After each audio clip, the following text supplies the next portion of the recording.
In today's video, I'm going to teach you how to add a custom field in Asana. Custom fields let you track what matters most to your team, things like priority, status, or any label you want, right alongside your tasks.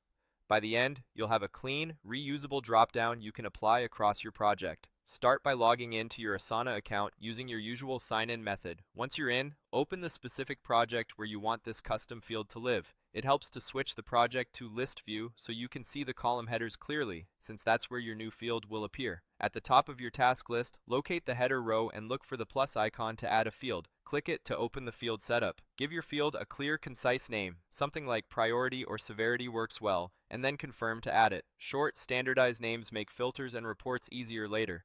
You'll now see the Add Field view, where Asana will prompt you to define options. For a priority field, you can create a simple dropdown. Add your first option, such as urgent, then add a second option, like high. If you need another, click Add an option and include low. Keep option labels consistent in tone and capitalization, and consider the order they should appear. Top to bottom usually reflects most to least critical. If color settings are available, pick distinct colors so options are easy to scan at a glance. When your options look good, click Create Field to save it to the project. Your new column will appear in the task list. To use it, open any task, click in the new priority field, and choose the option that fits, urgent, high, or low. As you go, you'll see how quickly this helps you sort, filter, and communicate expectations without extra comments.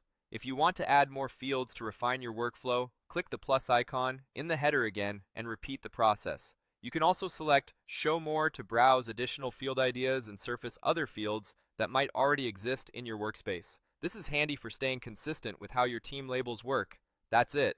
You logged in, opened your project, switched to list view, created a custom dropdown, added options, saved it, and started using it on tasks. With just a few clicks, you've made your project more structured and easier to manage. Save your project and you're ready to go.